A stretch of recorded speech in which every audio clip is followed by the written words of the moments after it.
లేకపోతే కాశీలో అట్లా ఇట్లా అలాంటి ప్లేసుల్లో ఉంటారు.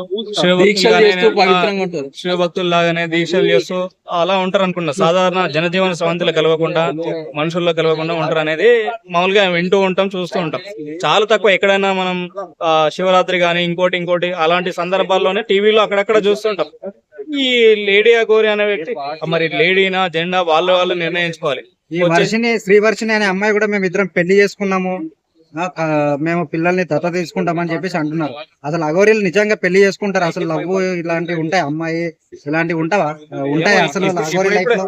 ఇప్పుడే మనం కూడా ఆల్రెడీ వింటున్నాం కదా, ప్రేమ గుడ్డిది, ప్రేమ మూగది, ఇలాంటి అన్నీ వింటున్నాం కదా. ఇలాంటివి చూస్తుంటే అర్థమవుతుంది, అరే నిజంగానే మరి ప్రేమ అనే పదానికి అర్థం లేకుండా మొత్తం ఇలా చేస్తారని ఎవరు ఎక్స్పెక్ట్ చేయలేదు.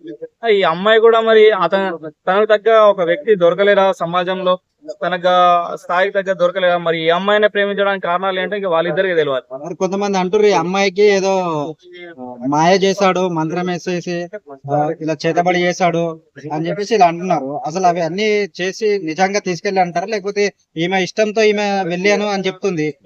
అసలు ఇది ఎంతవరకు కరెక్ట్ అనేది మీరే చెప్పండి, మీకు ఏమనిపిస్తుంది? ఇప్పుడు ఆల్రెడీ వర్షిణి అనే అమ్మాయి దగ్గర రాకుండా ఈ అఘోరి నాగసాధు అనే అమ్మాయి వచ్చిన చాలా రోజుల నుంచి న్యూసెన్స్ అవుతుంది. ఆల్మోస్ట్ 5-6 months ఎబో అవుతుంది న్యూసెన్స్. అక్కడక్కడ చాలా మంది మీద కొట్టడం, తిట్టడం, పోలీసుల మీద తిట్టడం, ఇలాంటి చర్యలు చేస్తున్న ప్రభుత్వాలు కూడా కొంచెం యాక్షన్ తీసుకొని వీళ్ళని ఏదో శిక్షించి లేదా జైల్లో వేసి, లేదంటే ఆ నాగసాధులు ఎక్కడైతే ఉంటారో అక్కడికి వెళ్ళిపోమని చెప్పేదే విధానం ఉండాలి. కాకపోతే ఈ మనుషులకనే ఫ్రీడమ్ ఒకటి ఉంది కదా, స్వేచ్ఛ ప్రకటన అనేది ఒకటి ఉంది కాబట్టి ఏదైనా మాట్లాడొచ్చు, ఏమైనా చేయొచ్చు, మనుషుల్ని హింసించట్లేదు కదా అనే ఉద్దేశంలో ప్రభుత్వాలు కూడా చూసినట్టు వదిలేస్తున్నట్టు.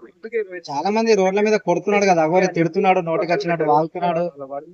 వాళ్ళు కేసులు పెట్టడం చేయాలి. ఇప్పుడు పబ్లిక్ మనకి ఏదైతే ఇప్పుడు నాకు సమస్య వచ్చిందని నేను కేసు పెడితే కదా కేసు తీసుకునేది. సుమోటో కేసులు తీసుకోవడానికి ప్రభుత్వాలు అంత ఇంట్రెస్ట్ గా చూపాయి.